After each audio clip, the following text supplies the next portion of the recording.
बिस्मिल्लाहिर्रहमानिर्रहीम, अस्सलाम वालेकुम and welcome to my channel how to learn English. Okay guys, active passive की series में आज हम नया टॉपिक पढ़ेंगे। इससे पहले हमने टेंसेस की सीरीज, पार्ट्स ऑफ स्पीच की सीरीज अपलोड कर दी हैं।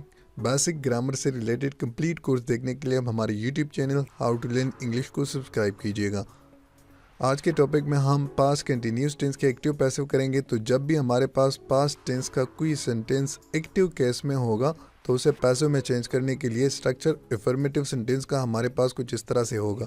सबसे पहले सब्जेक्ट, फिर उसके बाद was were as a helping verb, फिर उसके बाद कंटिन्यूइंग फॉर्म के लिए हमारे पास बीइंग लगेगा, फिर उसके बाद प्लस वर्ब की तीसरी फॉर्म, फिर उसके बाद बाय और लास्ट में हमारे पास ऑब्जेक्ट होगा।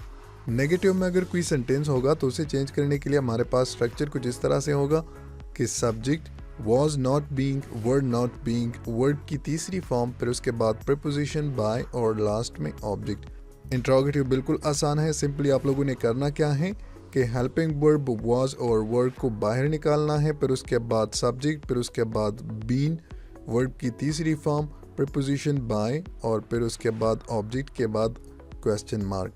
तो इससे सेंटेंस आप लोगों का इंट्रोगेटिव में चेंज हो जाएगा।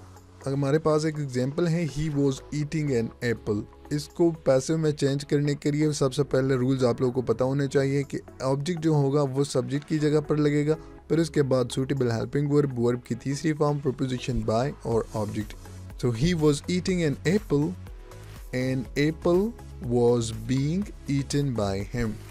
सबसे पहले हमने क्या किया है कि ऑब्जेक्ट को एज ए सब्जेक्ट लगा दिया। सब्जेक्ट जो हमारे पास सिंगुलर है तो इसलिए इसके बाद हमने हेल्पिंग वर्ब वाज बीइंग का यूज़ किया, फिर उसके बाद वर्ब की तीसरी फॉर्म, प्रीपोजिशन बाय और ऑब्जेक्ट यानी कि हिम। नेगेटिव में चेंज करने के लिए सिंपली आप लोगों ने हेल्पिंग वर्ब के बाद नॉट लगाना है, जैसे कि an apple was not been eaten by him. Interrogative के लिए करना क्या है, इंट्रोगेटिव के लिए हमने हेल्पिंग वर्ब को बाहर लिखना है और बाकी का सेंटेंस बिल्कुल उसी तरह से जिस तरह से अफर्मेटिव सेंटेंस होगा और आखिर में क्वेश्चन मार्क। दूसरे एग्जांपल को आप लोग देख लो। दूसरा एग्जांपल है हमारे पास कि they were writing their notes, so their notes were being written by them. अब यहाँ पर आप लोगों ने देखना ये है कि एज ए सब्जेक्ट हमारे पास जो सब्जेक्ट आया है ये प्लूरल है, देयर नोट्स, इसलिए हमने यहाँ पर वर बीइंग का यूज़ किया है। चूँकि टेंस हमारे पास पास्ट कंटिन्यूस है इसलिए इसमें हम हेल्पिंग वर्ब was being और were being का यूज़ करते हैं। सो their notes were being, verb की तीसरी फॉर्म written by, फिर यहाँ पर दे का ऑब्जेक्टिव केस हमारे पास them है, सो इसलिए हमारे पास their notes were being written by them, their notes were not being written by them and were their notes being written by them और लास्ट में क्वेश्चन मार्क। ये आप लोगों का active passive past continuous tense का हो गया।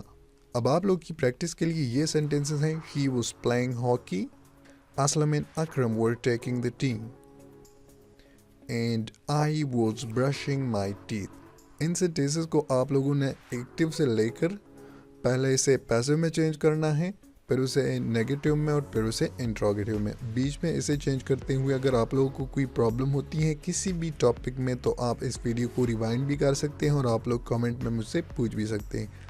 Basic grammar से रिलेटेड कंप्लीट कोर्स देखने के लिए आप हमारे YouTube channel how to learn English को सब्सक्राइब कीजिएगा। Thanks for watching.